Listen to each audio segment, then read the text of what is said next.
Então vamos falar um pouquinho o que é a resistência e depois vamos entrando um pouquinho nas teorias da resistência. Sabemos que a incumbência de um psicanalista é levar o paciente ao conhecimento do seu inconsciente, do conteúdo reprimido. Esse é quem move nossas atitudes, interfere nas escolhas de nossas decisões e causa bloqueio do potencial psíquico. Só que para realizar o conhecimento desse inconsciente, é preciso ter, em primeiro lugar, muita paciência. É preciso ter conhecimento. E é preciso ter dedicação. E essa análise, essa escuta do inconsciente, ela é difícil justamente porque existe uma força oposta que se chama resistência. Por quê? Contar para um amigo não resolve. Alivia um pouco, mas não resolve. Porque existe essa resistência e ela precisa ser interpretada para que se possa ter conhecimento do que se está resistindo. A resistência é um recurso usado pela psique que está diretamente relacionado com os conteúdos psíquicos que o inconsciente deseja ocultar. Porque ao trazer à tona alguns conteúdos reprimidos pode causar ansiedade, tristeza e sofrimento. Por isso, em primeiro lugar, é preciso saber o que é que eu estou resistindo. Porque no momento em que eu quiser saber o que é que eu resisto, já é o primeiro passo para superar essa resistência. E aí já começa a aceitação da psicanálise como uma forma de tratamento. Porque é a psicanálise que vai dar suporte para eu fazer a interpretação do que é essa resistência. Uma pessoa consegue encontrar saúde emocional e psíquica no momento em que ela for capaz de reconhecer a si mesma. Porque só conhecendo a si mesma, ela vai conseguir sair do seu estado de alienação. E ela vai precisar encontrar dentro dela mesma a verdade. Porque senão ela pode usar de vários outros mecanismos de defesa, mas a verdade, ela só vai conseguir libertar no momento em que se conhecer a si mesma. Iniciamos então, pelas teorias, iniciando então com o mestre da psicanálise Freud, vamos interpretar como ele trabalhou essa questão da resistência. Com uma postulação, que é uma citação tirada da obra dele de 1923, em 1925, em que ele escreveu o id e o ego. O estado em que as ideias existiam antes de se tornarem realidade, antes de se tornarem conscientes, é chamada por nós de repressão. E asseveramos que a força que institui a repressão e a mantém é percebida como resistência durante o trabalho de análise. Aqui ele faz a postulação de quando ele descobriu o processo de resistência. E daí ele diz que é por isso que é importante a análise pessoal. Fazer essa escuta do inconsciente com uma base teórica de suporte. Muitas vezes o analista vai pegar essa base teórica e vai jogar debaixo da cadeira, vai trabalhar com o coração, vai acolher. Mas se ele não tiver a base de suporte, ele só vai ser mais um amigo. Ele não vai ser um analista, ele precisa dominar a teoria para saber onde está essa resistência, da onde está vindo e que benefícios ela pode estar trazendo para essa pessoa, ganhos secundários.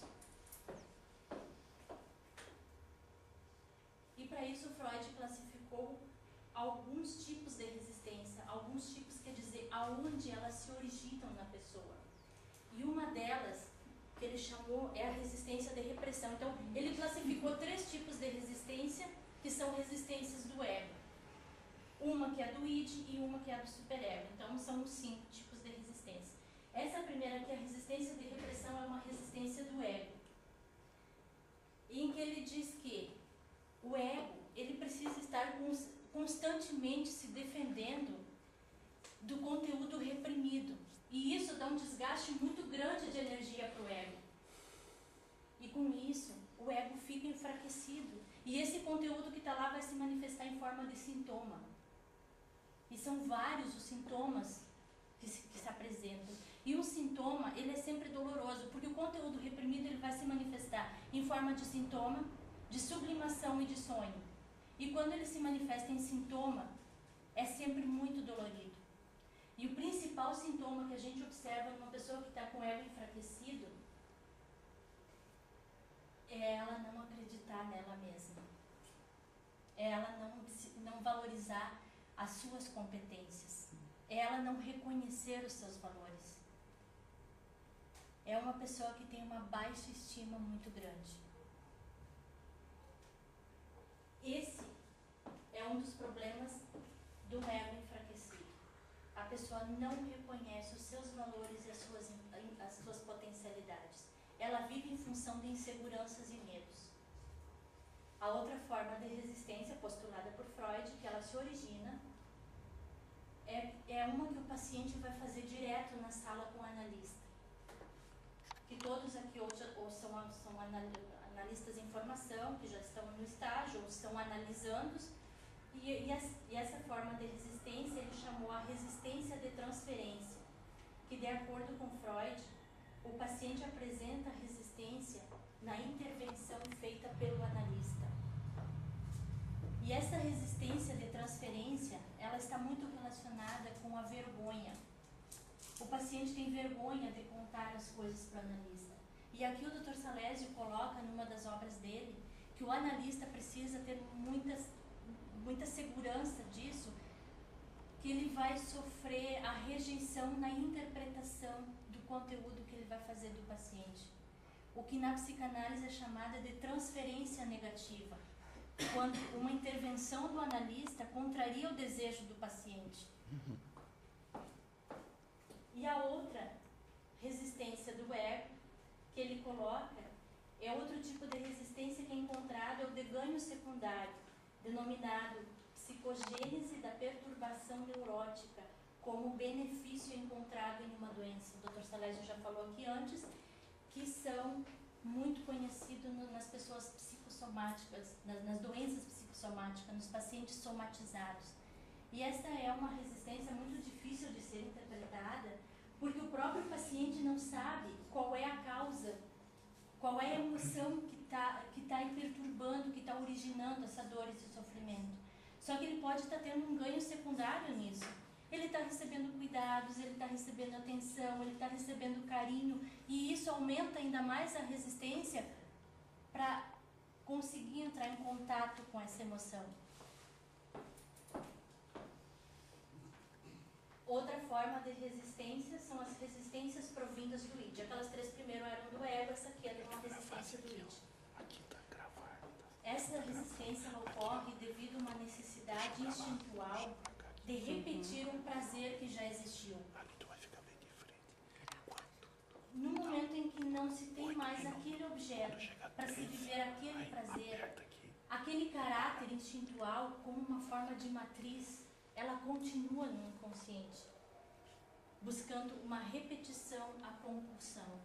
E isso aqui, não sou eu para contrapor com uma pessoa como Freud, mas contemporaneizando, na minha opinião, essa aqui é uma das resistências mais difíceis de ser interpretada, justamente por aquilo que o Dr. Salésio falava aqui antes, a busca pelo prazer. Na época, Freud disse que a resistência mais difícil era a do superego, mas eu acredito que nos dias de hoje, essa busca pelo prazer, eu acredito que seja hoje a do id mais difícil de ser interpretada e de ser elaborada. Porque no momento em que for retirado aquele objeto da compulsão, pelo processo de deslocamento, vai buscar um outro objeto igual, um outro objeto semelhante, na busca pelo prazer. E aqui o que o analista vai poder fazer? Ele vai poder usar um meio de sublimação, quem sabe para retirar desse círculo vicioso, essa compulsão, a repetição que a pessoa vai vivendo. Que é outro tipo de resistência que na época Freud disse que era o mais difícil, que é a resistência originada do superego. E ela é difícil de ser interpretada porque ela está associada aos valores morais da sociedade.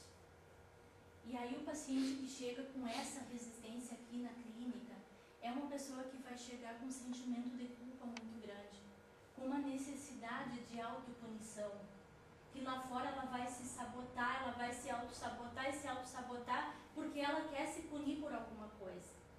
Porque é uma resistência vinda lá do superego. E como ela está relacionada a esses valores da sociedade, é muito vergonhoso para a pessoa aceitar isso e transferir para o analista. Por isso que ela é uma resistência muito difícil de ser interpretada segundo Freud. Agora eu vou passar um recorte de um filme, talvez vocês já conheçam um filme, eu sei que da minha turma já é conhecido, onde que apresenta dentro da clínica, no contato com o analista, o paciente apresentando essas todas formas de resistência aqui, na hora, no contato lá junto com o analista.